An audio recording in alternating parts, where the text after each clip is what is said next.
Hello viewers, is Mr. Hamayan Shaw. Today I came to record another video for my YouTube channel that I started, and I will be uploading a lot of videos. I am basically in this park. It's a beautiful park. It's in the capital Kabul in a place called Darlamon. So I came to record a video today and continue my life story, what happened. And for anyone new who's like new to the channel, and if you want to really follow up what the story is about, basically it's like a title, what I would say, what happened. Back in the early 80s, like 1984, 85, and 86, those were the times when I immigrated to United States. Since the 1979 invasion of Soviet Union, Russia, and Afghanistan. When I went to United States, I started from living in New York, and then I moved to California later on after spending a couple of years in New York.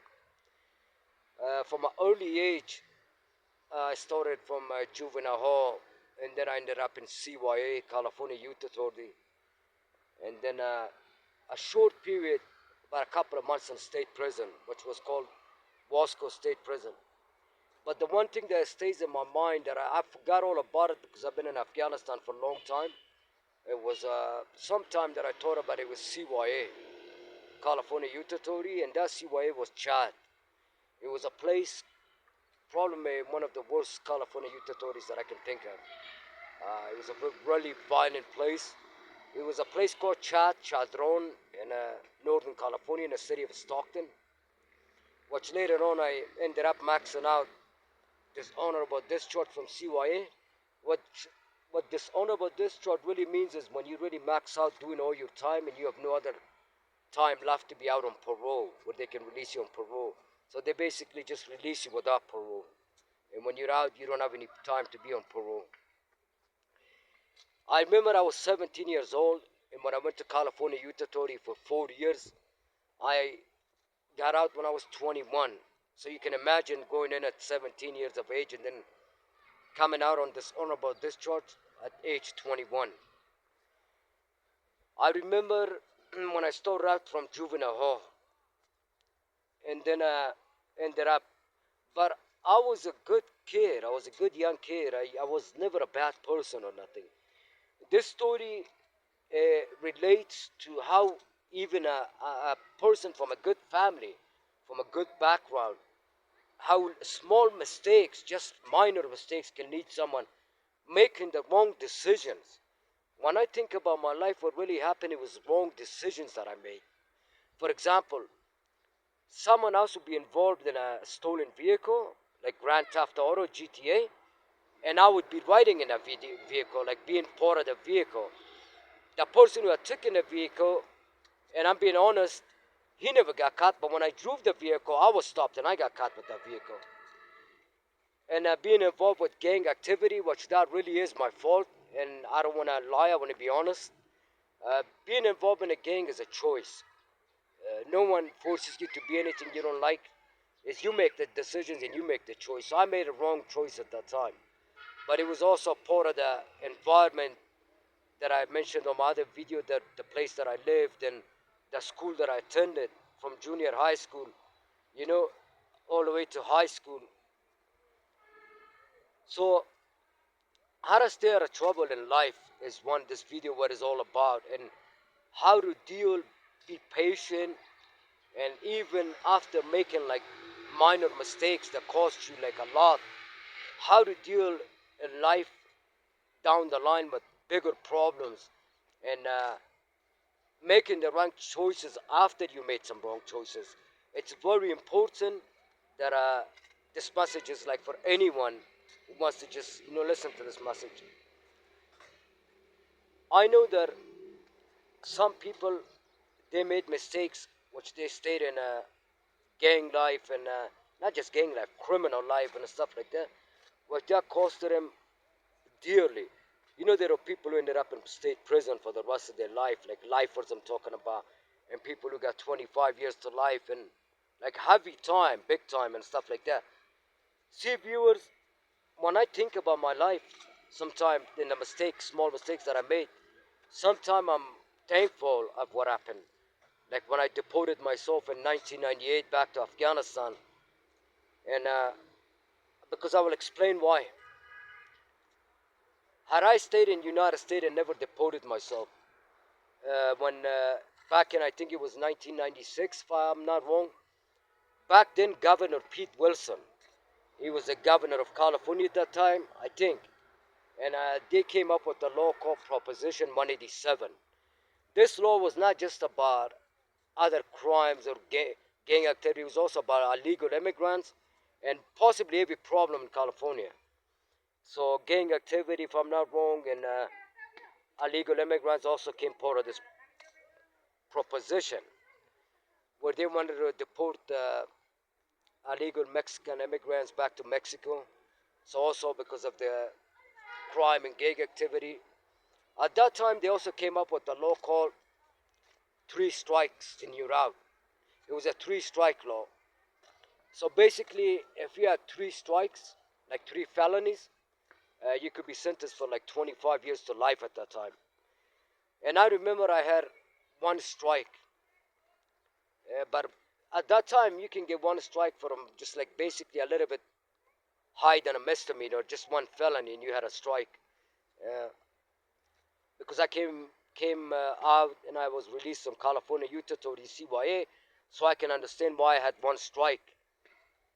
And at that time, when I got released from California, Utah, I made a decision which costed me like a very serious life issue. I deported myself back to Afghanistan, a country that I had not seen in many years, for a long time. Since I was a young little boy when I left, I was at the age of 9 or 10 years old. So you can imagine how much it had affected me after seeing Afghanistan after so many years. And I was here without any family members, no one to support me or nothing. I've been in Afghanistan all alone without any family member or anyone for like many years. And I mean, you can imagine how many life issues I faced since I've been here in Afghanistan all these years. And how did I make decisions that I never got back in trouble? I never ended up back incarcerated, like back to jails, prisons, or stuff like that. Every country in the world has a prison. Afghanistan also has a prison, and it's called Police Sharqiyi. And actually, it's one of the largest prisons in South Asia, South East Asia, whatever, or South Central Asia. The thing is that how I stayed out of trouble is when I look back at my life, what happened, that I can also figure out that I was never really a bad person. Like I mentioned earlier, I made some wrong choices, small mistakes that costed me really big issues. It's been like more than 20 years since I never been incarcerated, never been in jail, prisons, none of that stuff. When I was a person who couldn't stay out of being incarcerated after like the most probably 3 months. So I can see how I made a good change for a really big positive thing. This video is about anyone who really wants to like think about it, you know. I mean, the challenges that I faced in life being here in Afghanistan, first of all, is very different.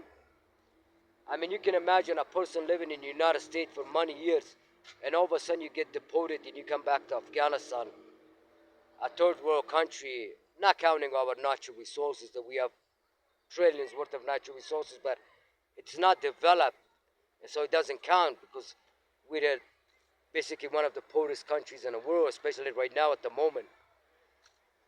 So what I'm trying to figure out is, how can a person change from the time when I was incarcerated from a young age, and then come to a country where I hadn't seen in many years, and then decide to go straight and never get in trouble with the law again, never end up in prisons, jails, and none of that stuff. It's environment. When I was living in the United States at that time, that was a different environment. Even this environment in Afghanistan is a violent environment. As in the national news, you can see and know that Afghanistan is a really conflict country that's been in conflict for like more than 45 years now. So wars and stuff like that. But the choices and decisions that I made at one time here in Afghanistan is I got really serious about life. And many times I thought about it when I was incarcerated, the life that I was living in prison in CYA, California Youth Authority, and how different it was from the life that I'm living in Afghanistan and the decisions and choices that I made now. Viewers, a human being, a person, faces many challenges in life. Whether it's a he, she, a male, a female, it doesn't matter. And for a person to face these challenges and to really, really be patient about stuff, about things in life, whether it's domestic family problems, family issues, to friends, anything else, the key is to try to make the best of the choice that you can make on any situation, when you're in any situation. See, once someone told me a long time ago that what is the definition of a mafia organization? We're talking about like the big organized crimes and stuff like that. It's basically that they don't want to work. They don't want to live an honest life. They don't want to be like any other ordinary people who wants to work and be honest and make a legal living. So the story from this thing is, from my life and my experiences, is that just sorry about that, my hand aches from holding this camera. Since I made my YouTube channel, I'm always alone. So there is no cameraman or nothing. I just basically hold my own phone and I record the camera on myself. So just to make it easier, it's just me alone. And that's how I basically like it, just being by myself. If I can record my own videos, I don't need another person. Anyways, back to the story. I heard that a lot of young people get in trouble with the laws all over the world now. United States, Europe, any country, you name it. And young people. And then they don't realize about prison politics, which is called the Big Four. The Big Four has a meaning to it. We're talking about the Big Four organization aside prison, but the races. You got the whites, the blacks, the brown, and others and everyone else, you know.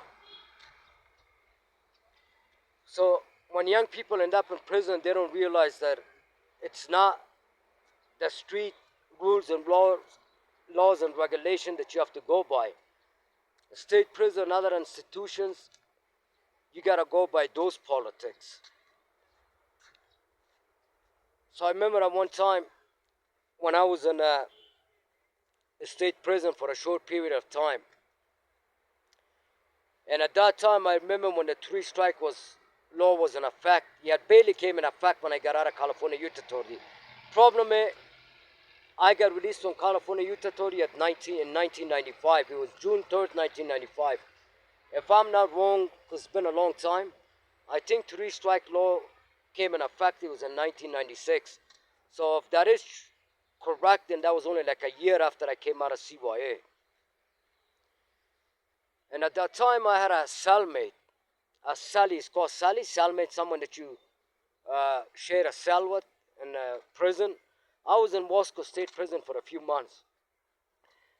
And my cellmate was a person, he was a Mexican, he was a Serrano from Southside. He was from LA, from Los Angeles. I don't remember what gang he was from and stuff. But he made a remark one night. He told me that he had a conversation with one of his other friends on a yard. We're talking about the prison yard, and a Wasco State prison yard. And he said that in my conversation, I'm not counting, I don't think he had ever ended up in CYA, like California Youth Authority, where at one time California Youth Authority was considered as a gladiator school, like a school of warriors. Like if you had done time in California Youth Authority, CYA, you could basically survive and do time in any prison in the world. Any prison, at least in the United States. Because CYA is basically a school of warriors.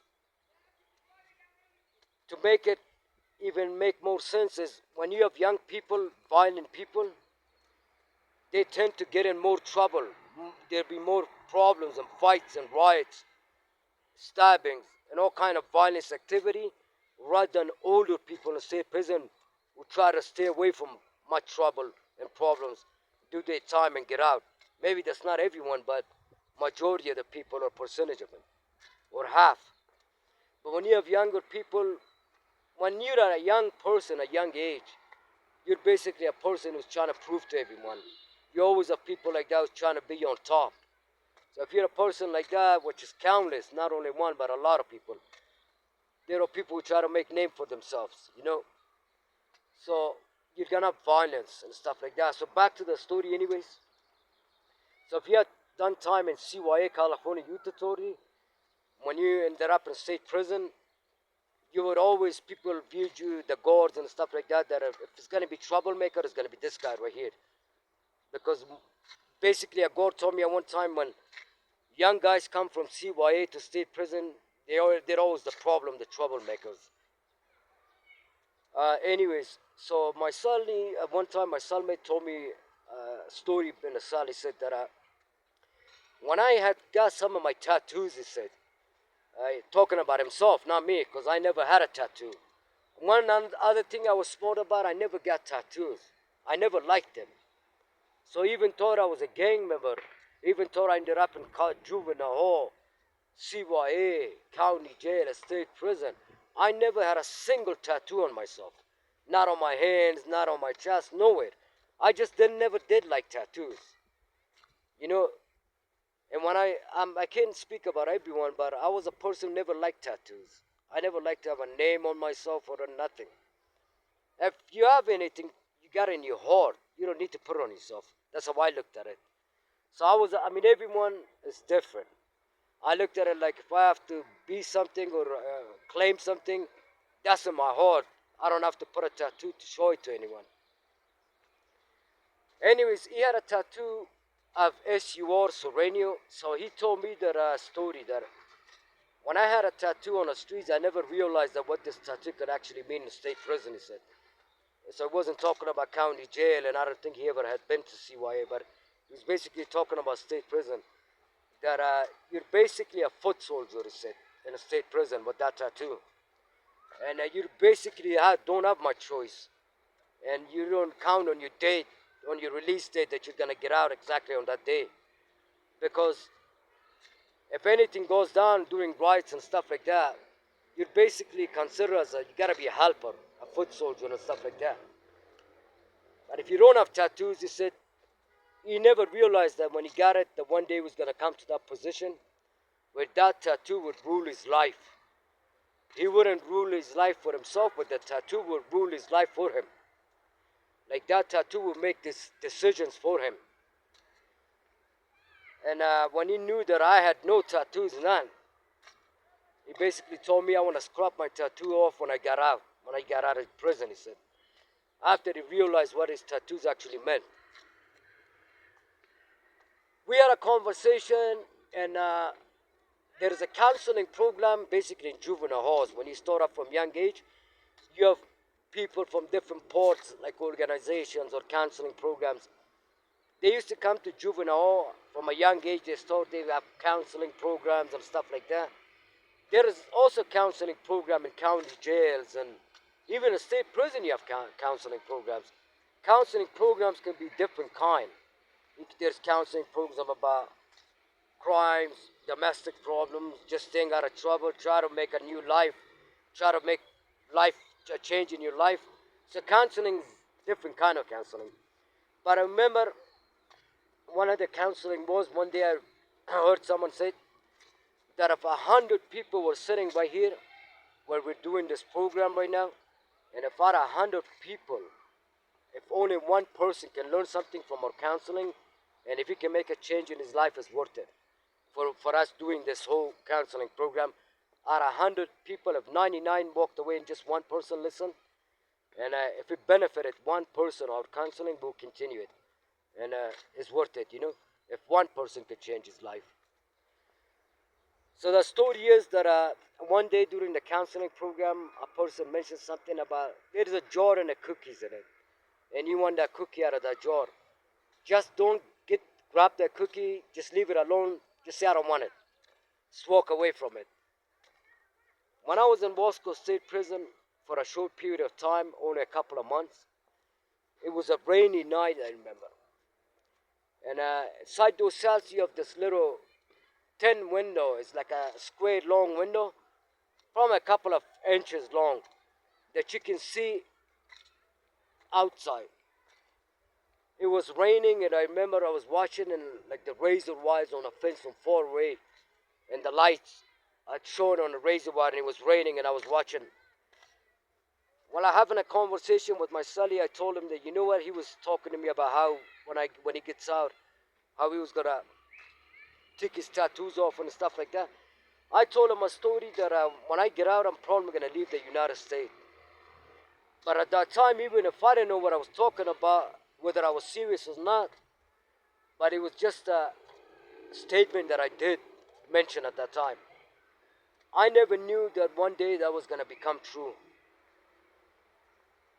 I don't know what happened to that guy, whether he's dead, alive, it's been 23 years.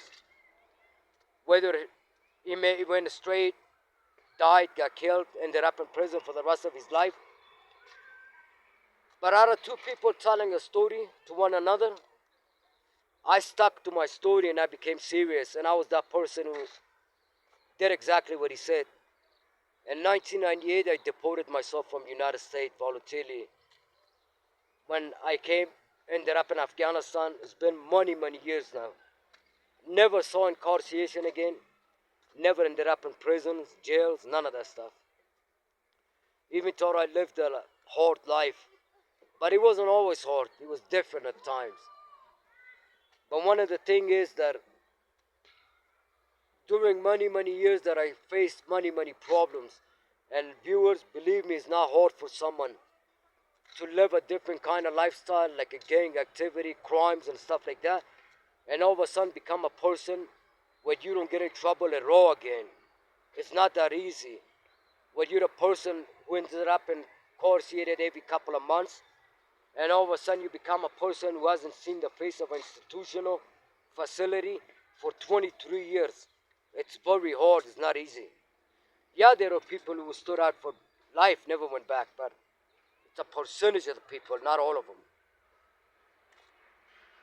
The challenges and problems and issues that I faced in life here in Afghanistan were very hard.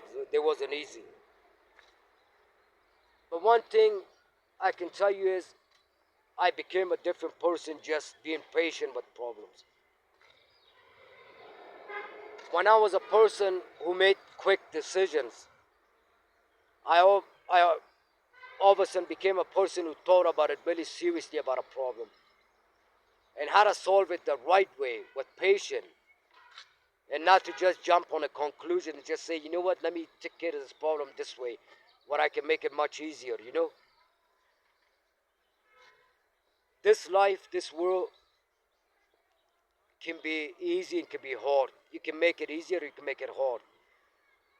It's a saying that life is what you make out of it. It's true that life is what you make out of it. And basically, what I did, I can't even remember a lot of issues and problems that I faced, challenges that I faced during these many, many years in Afghanistan. But I know one thing, that I was always cautious and thought about everything really deep, really seriously, how to solve a problem and how to deal with it. Try to deal with it the right way. See, this is a park. I come to this park like every day. When I feel stressed, when I feel depressed, when I have depression, I come to this park.